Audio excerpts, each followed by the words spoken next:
آج ہم ایک ایسے موضوع پر بات کر رہے ہیں جو ستاروں سے آگے خلا کی گہرائیوں میں شکل اختیار کر رہا ہے۔ یہ کوئی سائنس فکشن فلم نہیں، بلکہ ایک حقیقی اور کہنا چاہیے کہ بڑھتی ہوئی کشمکش ہے۔ جی بالکل۔ ہم خلا کے فوجی استعمال کا آپ کہہ لیں ایک گہرائی سے جائزہ لے رہے ہیں، خاص طور پر بڑی طاقتیں امریکہ، چین، روس وہاں اپنی موجودگی اور صلاحیتیں وہ کافی تیزی سے بڑھا رہی ہیں۔ در حقیقت اب خلا صرف سائنسی تحقیق یا آپ کہہ لیں انسانی تجسس کا میدان نہیں رہا، یہ بہت واضح طور پر ایک اسٹریٹجک اور ممکنہ طور پر جنگی میدان بن چکا ہے۔ تو آج جو ہم تفصیل سے بات کریں گے اس کی بنیاد AIS فوکس کا ایک مضمون ہے۔ جی ہاں، یہ مضمون اسی پیچیدہ صورتحال کا بہت اچھا جائزہ پیش کرتا ہے۔ اچھا، تو ہمارا مقصد آج یہ سمجھنا ہے کہ خلا میں اس وقت ہو کیا رہا ہے، کون سے ممالک اس نئی دوڑ میں آگے ہیں اور ان کی صلاحیتیں کیا ہیں۔ ہاں، اور سب سے اہم اس سب کے ہمارے مستقبل پر کیا اثرات ہو سکتے ہیں۔ یہ کہانی ویسے شروع ہوتی ہے ماضی سے کافی پہلے 1957 میں، جب سوویت یونین نے سپوٹنک 1 لانچ کیا۔ وہ ایک تاریخی لمحہ تھا، اس نے خلائی دور کا باقاعدہ آغاز کیا اور فوراً ہی امریکہ اور سوویت یونین کے درمیان ایک شدید قسم کی مسابقت شروع ہو گئی، جسے ہم خلائی دوڑ کہتے ہیں۔ جی ہاں، خلائی دوڑ۔ اور اس دوڑ نے یہ بھی ماننا پڑے گا ٹیکنالوجی میں، خاص طور پر کمپیوٹرز، ٹیلی کمیونیکیشن، نیویگیشن، ان شعبوں میں حیرت انگیز ترقی کو ممکن بنایا۔ لیکن پھر وہ جو 1969 میں چاند پر انسان اترا، اپولو 11، اس کے بعد کچھ کمی آئی اس جدت میں؟ جی ہاں، کچھ کمی آئی اور تعاون کے نئے راستے بھی کھلے، جیسے 1972 کا اپولو سویوز ٹیسٹ پروجیکٹ تھا۔ ہاں، وہ ہاتھ ملانے والی تصویر بہت مشہور ہے۔ بالکل، اور بعد میں پھر بین الاقوامی خلائی اسٹیشن یعنی ISS کا قیام، یہ اسی تعاون کی اہم مثالیں ہیں۔ اور اسی دوران کوئی قوانین بنانے کی کوشش بھی ہوئی خلا کے لیے؟ جی، کوششیں ہوئیں۔ 1967 کا بیرونی خلائی معاہدہ آؤٹر اسپیس ٹریٹی، یہ ایک بنیادی دستاویز ہے، اس پر 100 سے زیادہ ممالک نے دستخط کیے ہیں۔ اچھا۔ اور یہ خلا میں بڑے پیمانے پر تباہی پھیلانے والے ہتھیاروں WMDs ان کی تنصیب پر پابندی لگاتا ہے۔ اس کا بنیادی اصول یہ ہے کہ خلا کا استعمال تمام انسانیت کے فائدے کے لیے پرامن طور پر کیا جائے۔ لیکن پھر جیسا مضمون میں بھی ذکر ہے، ایک اہم موڑ آیا، 1990-91 کی پہلی خلیجی جنگ۔ اس نے کیسے بدلا سب کچھ؟ دیکھیں، وہ ایک فیصلہ کن موڑ تھا۔ اس جنگ میں امریکہ نے دنیا کو دکھایا کہ سیٹلائٹ صرف آپ کہیں اسٹریٹجک نگرانی کے لیے نہیں ہے، بلکہ جنگ کے دوران زمینی افواج کو براہ راست مدد فراہم کرنے کے لیے کتنے اہم ہیں۔ مطلب کس طرح کی مدد؟ جیسے GPS کے ذریعے نیویگیشن، سیٹلائٹ کے ذریعے محفوظ مواصلات، اور یہاں تک کہ پریسیجن گائیڈڈ میزائلوں کی رہنمائی، ان سب نے جنگ کے نتیجے پر بہت گہرا اثر ڈالا۔ تو اس کا مطلب ہے کہ خلا کی اہمیت صرف بڑی تصویر دیکھنے تک نہیں رہی، بلکہ وہ میدان جنگ کا حصہ بن گئی حقیقی وقت میں۔ بالکل، حقیقی وقت میں فوجی کارروائیوں کا حصہ، اور اس نے دوسرے ممالک خاص طور پر چین اور روس ان کو تشویش میں مبتلا کر دیا۔ کیوں؟ انہیں احساس ہوا کہ امریکہ کو خلا میں ایک ایسی برتری حاصل ہے جو روایتی فوجی توازن کو بگاڑ سکتی ہے۔ اسی وجہ سے انہوں نے اینٹی سیٹلائٹ یعنی ASAT سیٹلائٹ شکن ہتھیاروں پر زیادہ توجہ دینا شروع کی۔ اچھا۔ تو یہیں سے آپ کہہ سکتی ہیں خلا کی فوجی دوڑ میں ایک نیا باب شروع ہوا۔ ٹھیک ہے، اسی پس منظر میں مضمون 2 بنیادی تصورات کی وضاحت کرتا ہے، اسپیس فار ڈیفنس اور ڈیفنس آف اسپیس۔ ان میں کیا فرق ہے، ذرا یہ بتائیں۔ جی، اسپیس فار ڈیفنس کا مطلب ہے آسان لفظوں میں خلا میں موجود اثاثوں یعنی سیٹلائٹس کو فوجی مقاصد کے لیے استعمال کرنا۔ ٹھیک ہے۔ اس کی 3 اہم اقسام ہیں۔ پہلی، انٹیلیجنس، نگرانی اور جاسوسی یعنی ISR۔ اس میں زمین کی تصویریں لینا، میزائل لانچ کا پتہ چلانا، موسم کی معلومات جمع کرنا اور دشمن کے سگنلز وغیرہ پکڑنا شامل ہے۔ یعنی دشمن پر نظر رکھنا اور خطرات سے آگاہ رہنا۔ بالکل صحیح۔ دوسری قسم ہے پوزیشننگ، نیویگیشن اور ٹائمنگ یعنی PNT۔ اس کی سب سے مشہور مثال امریکی GPS سسٹم ہے۔ ہاں، وہ تو سب استعمال کرتے ہیں۔ جی، لیکن فوج کے لیے یہ بہت اہم ہے۔ فوجیوں، جہازوں، طیاروں اور یہاں تک کہ گائیڈڈ ہتھیاروں کو اپنی صحیح پوزیشن اور وقت کا تعین کرنے میں مدد دیتا ہے۔ اور تیسری قسم؟ تیسری قسم ہے سیٹلائٹ کمیونیکیشنز یعنی سیٹ کامز۔ یہ دنیا بھر میں پھیلی ہوئی افواج کے درمیان محفوظ اور فوری رابطے کو ممکن بناتی ہیں، جو کمانڈ اینڈ کنٹرول کے لیے انتہائی اہم ہے۔ سمجھ گئے۔ تو یہ ہوا اسپیس فار ڈیفense۔ اب ڈیفense آف اسپیس کا کیا مطلب ہے؟ دیکھیں، جب ممالک اسپیس فار ڈیفنس پہ اتنا زیادہ انحصار کرنے لگیں تو ان کے خلائی احساس خود بہت قیمتی اور ظاہر کمزور ہدف بن جاتے ہیں۔ اچھا۔ تو ڈیفنس آف اسپیس کا مطلب ہے ان سیٹلائٹس اور دوسرے خلائی نظاموں کی حفاظت کرنا۔ کن چیزوں سے حفاظت؟ دو طرح کے خطرات ہیں، ایک تو قدرتی خطرات جیسے شمسی طوفان یا خلا میں تیرتا ہوا ملبہ ڈبریز، اور دوسرے جو زیادہ تشویشناک ہیں وہ ہیں ارادی خطرات، یعنی دوسرے ممالک کے کاؤنٹر سپیس ہتھیار۔ کاؤنٹر سپیس ہتھیار مطلب وہ ہتھیار جو سیٹلائٹس کو نشانہ بنانے کے لیے ہیں؟ یہ کس قسم کے ہوتے ہیں؟ ان کی کئی اقسام ہیں۔ مضمون میں 4 بنیادی اقسام کا ذکر ہے۔ پہلی، کائنیٹک فزیکل ہتھیار۔ Kinetic physical? جی، یعنی جو براہ راست ٹکرا کر نقصان پہنچاتے ہیں، جیسے زمین سے یا ہوا سے مار کرنے والے میزائل، یا پھر کو آربیٹل سیٹلائٹس جو ہدف سیٹلائٹ کے قریب جا کر اسے تباہ کر دیں۔ دوسری قسم ہے نان کائنیٹک فزیکل ہتھیار۔ یہ ٹکراتے نہیں لیکن نقصان پہنچاتے ہیں، جیسے EMP حملہ جو ایک شدید الیکٹرو میگنیٹک پلس سے سیٹلائٹ کے نازک الیکٹرانکس جلا سکتا ہے۔ اچھا۔ یا HPM ہائی پاور مائکروویو جو سسٹمز کو اوورلوڈ کر سکتی ہے، یا پھر طاقتور لیزر جو سیٹلائٹ کے سینسرز کو اندھا کر دے یا اس کے ڈھانچے کو نقصان پہنچائے۔ یہ تو براہ راست تباہی یا نقصان پہنچانے والے طریقے ہوئے۔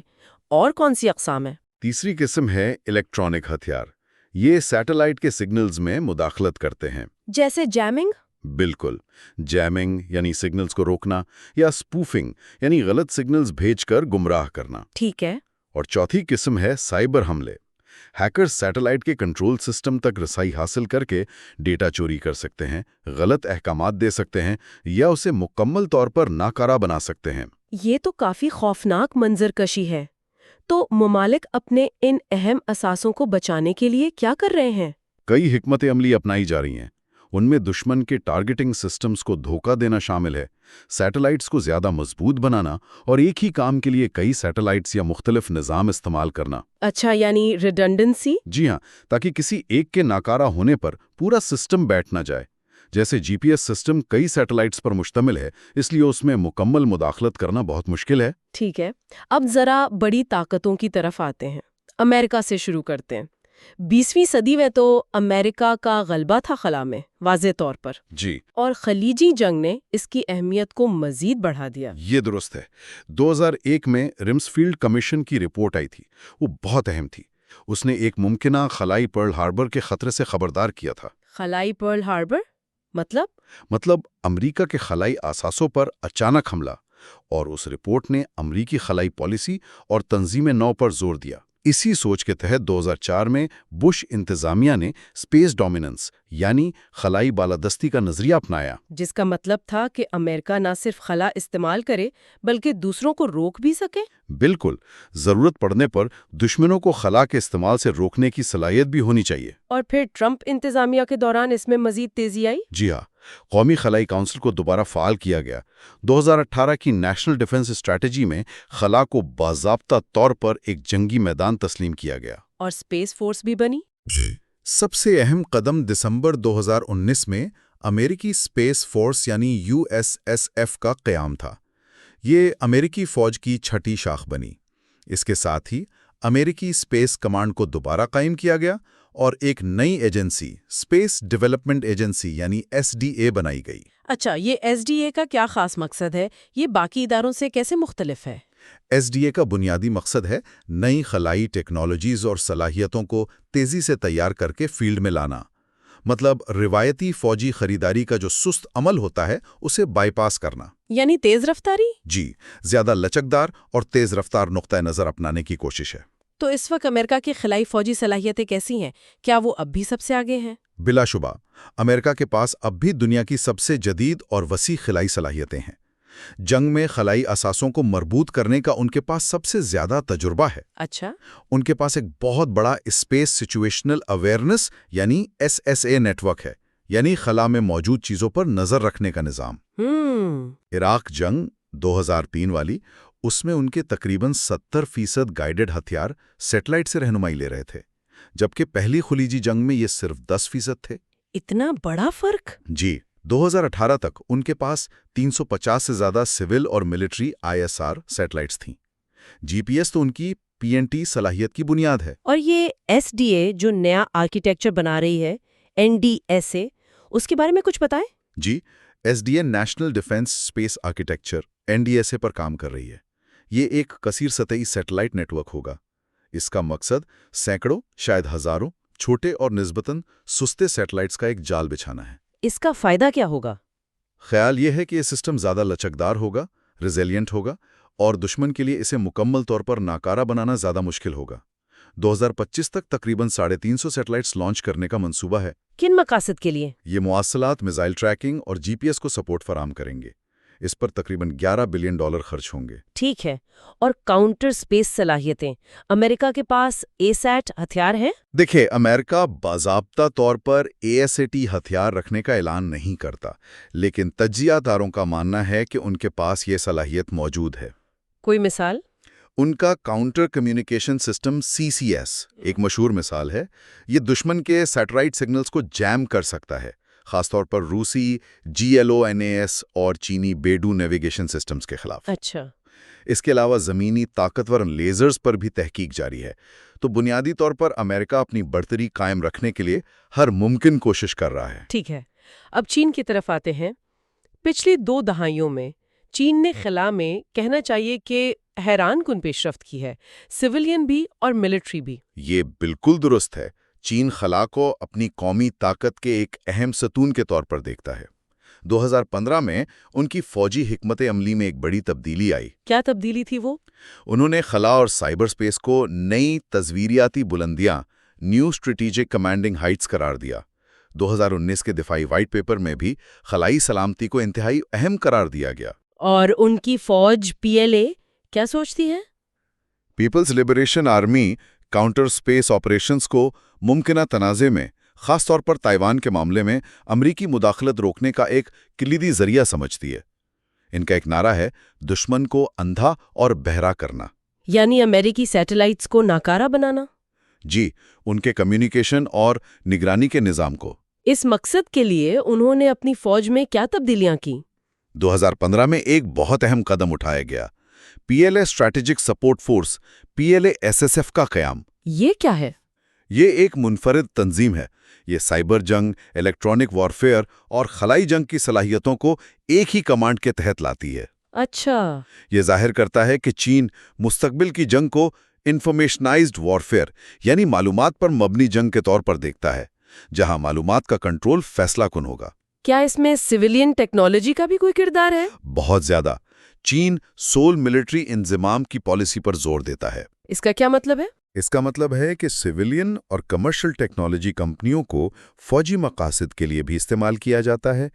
PLS SSF کا سویلین خلائی پروگرام اور نجی کمپنیوں سے بہت قریبی رابطہ ہے۔ صلاحیتوں کے لحاظ سے چین کہاں کھڑا ہے؟ کیا وہ امریکہ کو چیلنج کر رہا ہے؟ وہ تیزی سے اس مقام کی طرف بڑھ رہا ہے۔ 2018 تک ان کے پاس 120 سے زیادہ ISR سیٹلائٹس تھیں، جن میں سے تقریباً آدھی براہ راست PLA کے زیر کنٹرول تھیں۔ ان کے پاس 30 سے زائد مواصلاتی سیٹلائٹس ہیں، اور وہ کوانٹم کمیونیکیشن جیسی جدید ٹیکنالوجی کی ٹیسٹنگ بھی کر رہے ہیں، جو انتہائی محفوظ سمجھی جاتی ہے۔ اور نیویگیشن سسٹم؟ ان کا اپنا نیویگیشن سسٹم بیڈو، جو GPS کا متبادل ہے، 2020 میں مکمل عالمی کوریج حاصل کر چکا ہے۔ اور کاؤنٹر سپیس میں چین کی کیا پوزیشن ہے؟ وہ جو 2007 میں انہوں نے ٹیسٹ کیا تھا؟ جی، 2007 میں چین نے اپنی ہی ایک ناکارہ موسمی سیٹلائٹ کو میزائل سے تباہ کر کے دنیا کو اپنی کائنیٹک ASH صلاحیت کا مظاہرہ کیا۔ اس پر تو بہت تنقید ہوئی تھی۔ جی ہاں، شدید بین الاقوامی تنقید ہوئی، کیونکہ اس سے خلا میں ہزاروں خطرناک ملبے کے ٹکڑے پیدا ہوئے، جو دوسرے سیٹلائٹس کے لیے آج بھی خطرہ ہیں۔ تو اب وہ کیا کر رہے ہیں؟ شاید اسی وجہ سے حالیہ برسوں میں چین نے نان کائنیٹک طریقوں جیسے لیزر اور الیکٹرانک جیمنگ پر زیادہ توجہ دی ہے۔ ان کے سائبر حملوں کی صلاحیتیں بھی بہت اہم سمجھی جاتی ہیں۔ تو خلاصہ یہ کہ چین صرف چیلنج نہیں کر رہا بلکہ وہ خلا کو جنگ کا ایک اہم میدان بنا رہا ہے۔ جی، خاص طور پر معلومات کو کنٹرول کر کے وہ اسے مستقبل کی کسی بھی ممکنہ جنگ میں فیصلہ کن عنصر بنانے کی کوشش کر رہا ہے۔ چلیں اب روس کی بات کرتے ہیں۔ سوویت یونین تو خلائی دوڑ کا بانی تھا، لیکن اس کے ٹوٹنے کے بعد روس کی خلائی صنعت کو کافی نقصان پہنچا۔ جی ہاں، نقصان پہنچا، لیکن روس اب بھی ایک بہت اہم خلائی طاقت ہے۔ وہ ISS کا ایک کلیدی حصہ دار ہے، حالانکہ اب وہ اپنا الگ اسٹیشن بنانے کا منصوبہ بھی بنا رہا ہے۔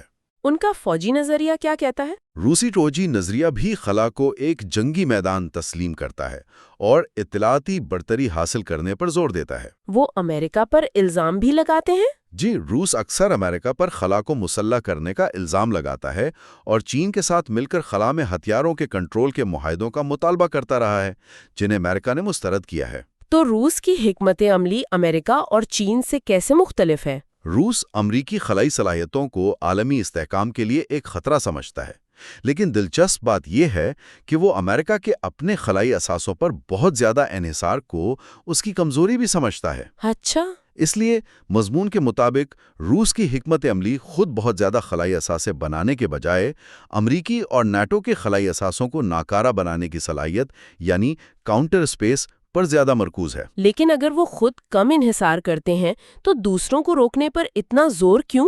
اس میں ان کا کیا فائدہ؟ یہ ایک اچھا سوال ہے۔ ان کا حساب یہ ہے کہ امریکہ اور اس کے اتحادی روس سے کہیں زیادہ اپنی فوجی اور معاشی سرگرمیوں کے لیے خلا پر انحصار کرتے ہیں۔ تو اگر روس ان خلائی اثاثوں کو خطرے میں ڈال سکتا ہے یا ناکارہ بنا سکتا ہے تو وہ نسبتاً کم قیمت پر اپنے مخالفین کو بہت زیادہ نقصان پہنچا سکتا ہے۔ یہ ایک طرح کی ایسیمیٹرک وارفیئر یعنی غیر متوازن جنگ کی حکمت عملی ہے۔ سمجھ میں آیا۔ روس نے بھی اپنی فوجی تنظیم میں تبدیلیاں کی ہیں؟ جی ہاں، 2015 میں انہوں نے اپنی ایئر فورس اور ایروسپیس ڈیفنس ٹروپس کو ملا کر ایروسپیس فورسز قائم کی۔ اور اس کے اندر اسپیس فورس؟ جی، اس کے اندر ایک علیحدہ اسپیس فورس ہے جو میسائل حملے کی پیشگی اطلاع، خلائی نگرانی، سیٹلائٹ کنٹرول اور لانچنگ کی ذمہ دار ہے۔ اس کی کوئی خاص وجہ؟ کہا جاتا ہے کہ اس اقدام کا ایک مقصد امریکی prompt global strike PGS program کا مقابلہ کرنا تھا، جو دنیا میں کہیں بھی تیزی سے حملہ کرنے کی صلاحیت رکھتا ہے۔ روس کی ریاستی کارپوریشن روس کاسموس سویلین اور ملٹری دونوں خلائی پروگراموں کی ذمہ دار ہے۔ صلاحیتوں کے لحاظ سے روس کہاں ہے امریکہ اور چین کے مقابلے میں؟ سیٹلائٹس کی تعداد کے لحاظ سے روس امریکہ اور چین کے بعد تیسرے نمبر پر ہے، تقریباً 140 آپریشنل سیٹلائٹس 2018 کے اعداد و شمار۔ ISR وغیرہ میں کیسے ہیں؟ ان کی ISR سیٹلائٹس تعداد میں کم ہیں، لیکن ان کی انفرادی صلاحیتیں ماڈرن ہیں، اور روس کو خلا میں اشیاء کی نگرانی یعنی SSA میں کافی مہارت حاصل ہے۔ کمزور پہلو کیا ہے؟ مواصلاتی سیٹلائٹس سیٹ کام کے میدان میں وہ نسبتاً کمزور ہیں، لیکن وہ اسے بہتر بنانے کی کوشش کر رہے ہیں۔ ان کا اپنا نیویگیشن سسٹم GLONASS ہے، جسے جدید بنایا جا رہا ہے۔ لیکن لگتا ہے ان کی اصل طاقت کاؤنٹر اسپیس میں ہے۔ یہ ایک اہم نقطہ ہے۔ روس کے پاس کاؤنٹر اسپیس ہتھیاروں کی ایک وسیع اور متنوع رینج ہے۔ مثلاً اس میں زمین اور ہوا سے مار کرنے والے ASAT میزائل اور کو آربیٹل ہتھیار شامل ہیں۔ وہ الیکٹرانک وارفیئر میں بہت آگے ہیں۔ ان کا کرشوکا 4 موبائل جیمنگ سسٹم بہت مشہور ہے۔ وہ کیا کرتا ہے؟ وہ سیٹلائٹ سگنلز، ریڈارز اور یہاں تک کہ GPS کو بھی متاثر کر سکتا ہے۔ 2018 میں انہوں نے پیرسویڈ نامی ایک موبائل لیزر سسٹم متعارف کرایا۔ لیزر؟ جی، جس کے بارے میں دعویٰ کیا گیا کہ وہ دشمن کے سیٹلائٹس کو اندھا کر سکتا ہے، اور ان کی سائبر صلاحیتیں بھی نظر انداز نہیں کی جا سکتی۔ کیا روس اور چین مل کر بھی کچھ کر رہے ہیں خلا میں؟ یقیناً، دونوں ممالک امریکہ کی خلائی برتری کو چیلنج کرنے میں مشترکہ دلچسپی رکھتے ہیں۔ چاند پر تحقیقی اسٹیشن کے قیام جیسے مشترک منصوبے مستقبل میں طاقت کے توازن پر اہم اثر ڈال سکتے ہیں۔ ٹھیک ہے، آخر میں ذرا یورپین یونین کی طرف دیکھتے ہیں۔ مضمون کہتا ہے کہ یورپ میں صورتحال کافی بکھری ہوئی ہے۔ ہاں، یہ درست ہے۔ یورپ میں زیادہ تر خلائی سرگرمیاں یا تو قومی سطح پر ہوتی ہیں یا پھر نیٹو جیسے بین الاقوامی اتحاد کے تحت۔ اور رکن ممالک میں بھی فرق ہے؟ جی، رکن ممالک کے درمیان ترجیحات اور عزائم میں بھی فرق ہے۔ مثال کے طور پر فرانس نے 2019 میں اپنی اسپیس ڈیفنس اسٹریٹجی جاری کی اور ایک اسپیس کمانڈ قائم کی ہے۔ یہ ایک واضح فوجی نقطہ نظر ہے۔ اور باقی ممالک؟ جبکہ جرمنی اور اسپین جیسے ممالک زیادہ محتاط رہے ہیں اور سویلین یا دوہرے استعمال پر زیادہ زور دیتے ہیں۔ لیکن کیا یورپین یونین کی سطح پر کوئی مشترکہ کوششیں ہو رہی ہیں؟ جی ہاں، خاص طور پر 2007 کے لسبن معاہدے کے بعد، جس نے خلا کو یورپین یونین اور رکن ممالک کی مشترکہ ذمہ داری قرار دیا۔ اور کوئی حکمت عملی؟ 2016 میں اسپیس اسٹریٹجی فار یورپ پیش کی گئی، جس میں خود مختاری اور آزادانہ رسائی پر زور تھا۔ 2018 میں EU اسپیس پروگرام تجویز کیا گیا، جس کا بجٹ 2021 اور 27 کے لیے تقریباً 16 بلین یورو تھا۔ اگرچہ وبا کے بعد اس میں کمی کا خدشہ رہا۔ جی، ایک اہم پیش رفت directorate general for defence industry and space کا قیام ہے، جس کا مقصد خلا، دفاعی صنعت اور سلامتی کے درمیان روابط کو مضبوط بنانا ہے۔ برطانیہ کے نکل جانے بریگزٹ کا کیا اثر ہوا؟ بریگزٹ نے صورتحال کو مزید پیچیدہ بنا دیا ہے۔ برطانیہ اب یورپی یونین کے خلائی پروگراموں، خاص طور پر گیلیلیو کے محفوظ سگنلز تک مکمل رسائی نہیں رکھتا۔ تو اب برطانیہ کیا کرے گا؟ اس سے برطانیہ امریکہ کے مزید قریب ہو سکتا ہے۔ یورپی یونین کے کون سے ادارے اور پروگرام اس حوالے سے اہم ہیں؟ کئی ادارے مل کر کام کرتے ہیں۔ یورپی کمیشن پالیسی بناتا ہے، یورپی اسپیس ایجنسی ESA، جو EU کا حصہ نہیں لیکن قریبی تعاون کرتی ہے، وہ تکنیکی منصوبوں پر عمل کرتی ہے۔ اور سلامتی کے لیے؟ یورپی سیٹلائٹ سینٹر سیٹسن یورپی یونین کی خارجہ اور سلامتی پالیسی کے لیے سیٹلائٹ تصاویر اور تجزیے فراہم کرتا ہے۔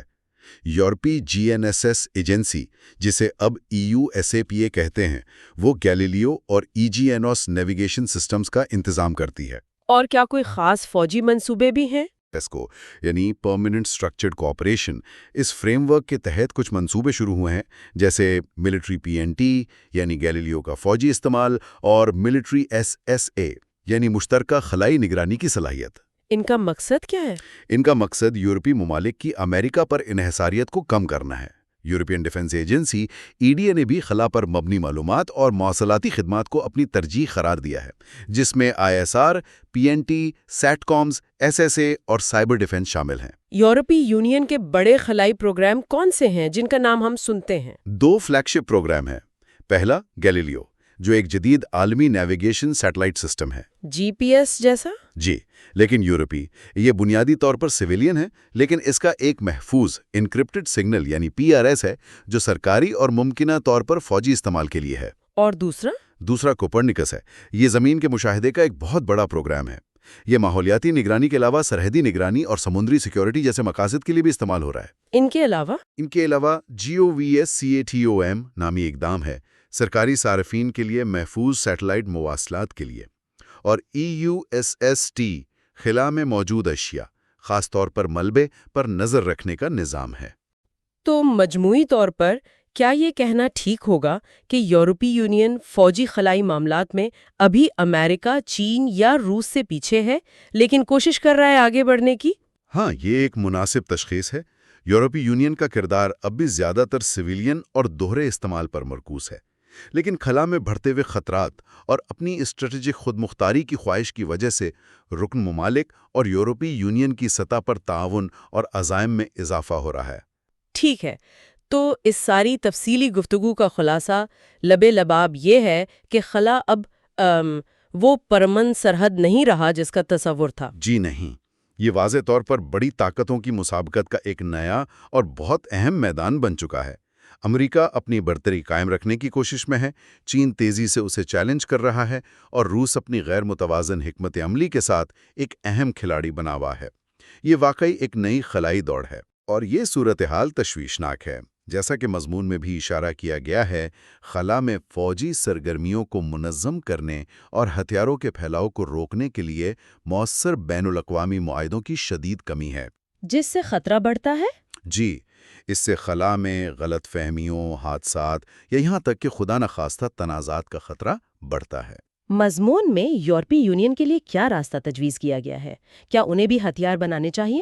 مضمون کی بنیادی تجویز یہ ہے کہ یورپی یونین کو اندھا دھند ہتھیاروں کی دوڑ میں شامل ہونے کے بجائے خلا میں ہتھیاروں کے کنٹرول کے لیے بین الاقوامی کوششوں کی قیادت کرنی چاہیے۔ لیکن ساتھ ہی یہ بھی ضروری ہے کہ یورپ اپنے خلائی اثاثوں کے دفاع کے لیے قابل اعتماد صلاحیتیں تیار کرے۔ کیوں؟ تاکہ وہ اپنی اسٹریٹجک خود مختاری کو یقینی بنا سکے، بحرانوں کا مؤثر طریقے سے مقابلہ کر سکے، اپنی کمزوریوں کو دور کر سکے اور اپنی خلائی صنعت کو بھی فروغ دے سکے۔ یہ سب کچھ واقعی سوچنے پر مجبور کرتا ہے۔